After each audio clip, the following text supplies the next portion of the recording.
Alors,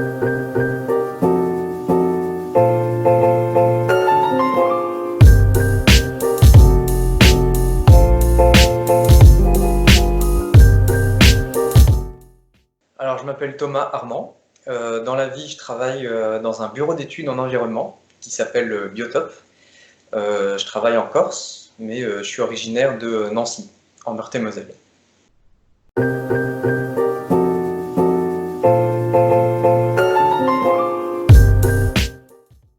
Alors, mon parcours, ça a été assez simple et direct. Après le bac, je suis allé à la fac de sciences de Nancy. J'ai fait une licence sciences du vivant, donc 3 ans à Nancy. Et après cette licence, je suis allé directement faire un master 2 ans à Reims, le master GENFAS, gestion des espaces naturels, faune sauvage et environnement. Après ce master-là, j'ai trouvé assez rapidement un service civique dans une association lorraine qui s'appelle l'OANA, Lorraine Association Nature.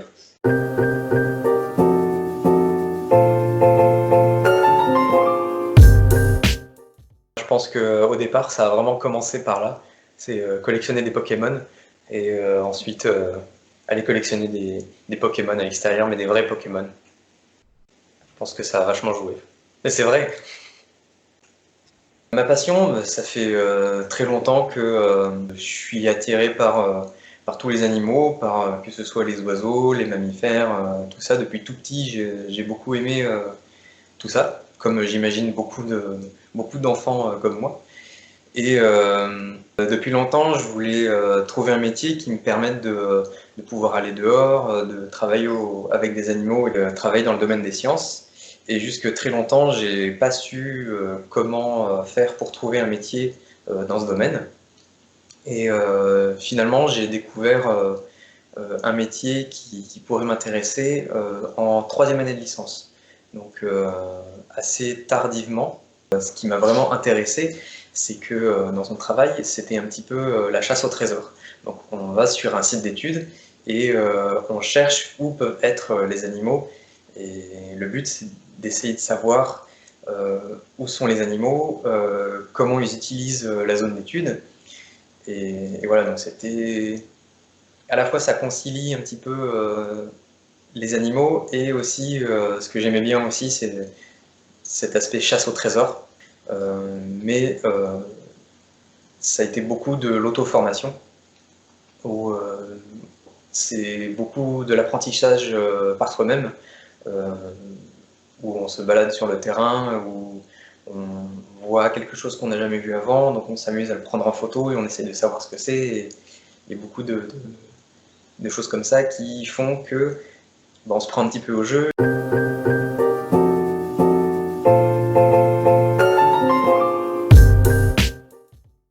Alors, un bureau d'études, c'est une structure avec généralement plusieurs personnes qui, leur but, c'est de savoir si un projet va avoir un impact sur l'environnement.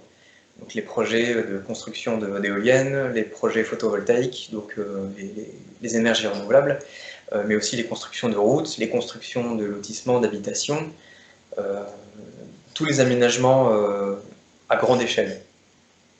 Et en fait, le bureau d'études est démarché par le porteur de projet, ou alors il répond à un marché public, si c'est l'État qui construit un projet. Et lui, son but au bureau d'études, ça va être de conseiller le porteur de projet pour que le projet ait le moins d'impact possible sur l'environnement.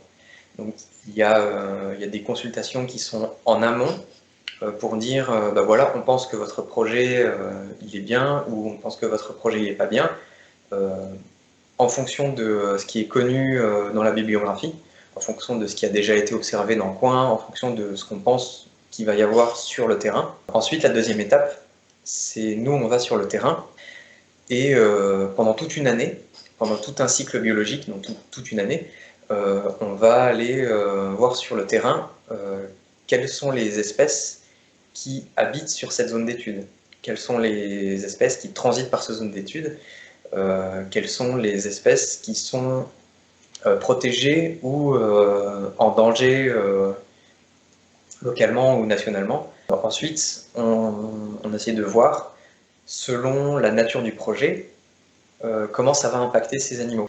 Et du coup, notre travail, ça va être de conseiller le porteur de projet pour modifier son projet, pour que le projet final ait le moindre impact possible sur l'environnement. Ensuite, le projet sera examiné par l'État, par les délégations du ministère de l'Environnement dans les régions. C'est un organisme qui s'appelle la DREAL. Et chaque DREAL va dire au porteur de projet, soit oui, vous pouvez construire votre projet comme ça, il n'y a pas de souci, allez-y. Soit ils vont dire oui, vous pouvez construire, mais par contre, il va falloir faire quelques ajustements, ou il va falloir faire des inventaires complémentaires, ou ils vont dire non, votre projet il est trop dangereux, il a trop d'impact sur l'environnement, donc il sera refusé.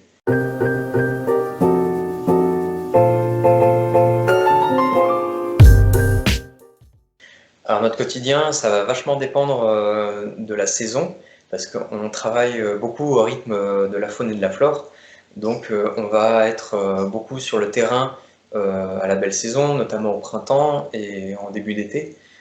Après, ça va dépendre de quelle espèce on recherche. Par exemple, un site d'étude, on va plutôt y aller le matin, parce que c'est là où il y aura le rythme d'activité le plus important pour les oiseaux. Par contre, pour les amphibiens, on va y aller plutôt en début de nuit ou en soirée, parce que c'est là où ils vont commencer à chanter. Et pareil, pour les chauves-souris, on va privilégier plutôt la nuit. Donc en fonction du projet, on ne va pas du tout travailler de la même façon sur le terrain. Et ensuite, dans les périodes un petit peu plus creuses, c'est là où on va beaucoup plus travailler au bureau. On va beaucoup avoir des relations clients pour construire avec lui le projet.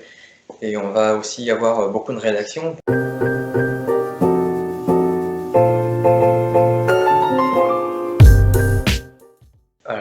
Oui, on voit chez certaines espèces, il y a un déclin qui est très très rapide. Des espèces qui ont perdu plus de 50% des effectifs en une vingtaine d'années ou une trentaine d'années. C'est un déclin qui est extrêmement rapide. Et tout ça, ça peut... alors ça dépend vraiment des espèces, c'est difficile de répondre au global, mais l'un des facteurs qui mènent ces espèces-là au déclin, c'est les changements de paysage. C'est l'unification des paysages, la banalisation des paysages. C'est-à-dire qu'avant, il y avait beaucoup des mosaïques de paysages. Il y avait une petite culture ici, il y avait un petit champ ici, il y avait des prairies ici, il y avait une petite forêt ici, il y avait des haies qui permettaient de connecter un petit peu tous ces petits patchs de nature. Maintenant, la grande tendance qu'il y a depuis une trentaine d'années, voire une quarantaine d'années, c'est l'unification de toutes les cultures. Par exemple, on va supprimer les haies, on va rassembler toutes les cultures entre elles, et donc ça veut dire qu'il y a de moins en moins les supports pour que certaines espèces puissent nicher. Le réchauffement climatique peut jouer aussi un rôle chez certaines espèces. C'est un problème, notamment dans les régions un petit peu plus nordiques que nous, notamment les régions plus en toundra, un petit peu plus au nord, notamment en Scandinavie. On voit que les espèces qui ont besoin d'avoir du froid, ces espèces-là sont en déclin. Par exemple, le brûlant des neiges, qui se casse un petit peu la gueule, notamment à cause du changement climatique. Parce qu'il n'y a plus suffisamment de neige, il n'y a plus suffisamment de grandes périodes de froid pour ces espèces. Donc il n'y a pas que en France ou en Europe qu'il y a des modifications de paysages qui impactent les oiseaux. Il y en a partout dans le monde, notamment en Afrique, où on assèche des grandes roselières. Et les oiseaux qui habitent dans ces grandes roselières ne peuvent plus passer l'hiver là-bas. Et donc, il n'y a plus suffisamment d'adultes qui reviennent en France pour pouvoir nicher. Et donc, moins il y a d'adultes, moins il y a de jeunes, moins il y a une pérennité de l'espèce.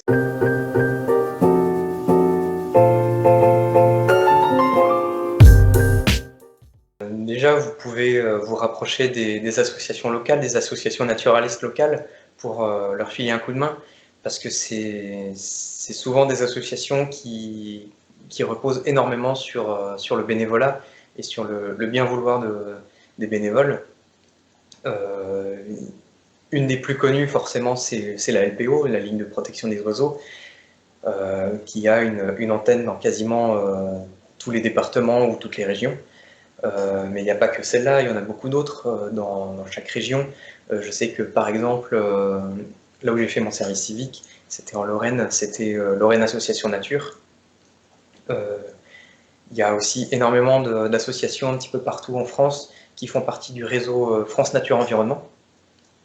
Il y a aussi beaucoup d'autres associations départementales ou régionales un petit peu partout, qui poursuivent toutes le même but, c'est d'en savoir un petit peu plus sur les populations, que ce soit d'oiseaux, que ce soit de chauves-souris, sur la flore, que ce soit les insectes, que ce soit les araignées, que ce soit les amphibiens.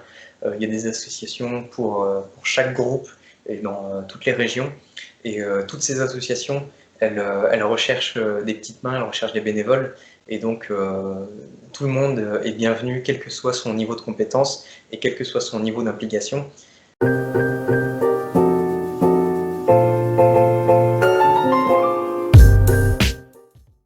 Surtout, ce qui est vachement important pour quelqu'un qui voudrait se lancer dans cette voie-là, pour devenir naturaliste, c'est vraiment se rapprocher des associations et c'est faire beaucoup de terrain par soi-même, de partager sur les réseaux sociaux, de partager avec les associations dans votre département ou votre région, parce que quel que soit votre cursus, que ce soit universitaire ou que ce soit un BTS, que ce soit un doctorat, etc., il n'y a rien qui remplacera la formation sur le terrain, que ce soit tout seul, entre amis, avec association.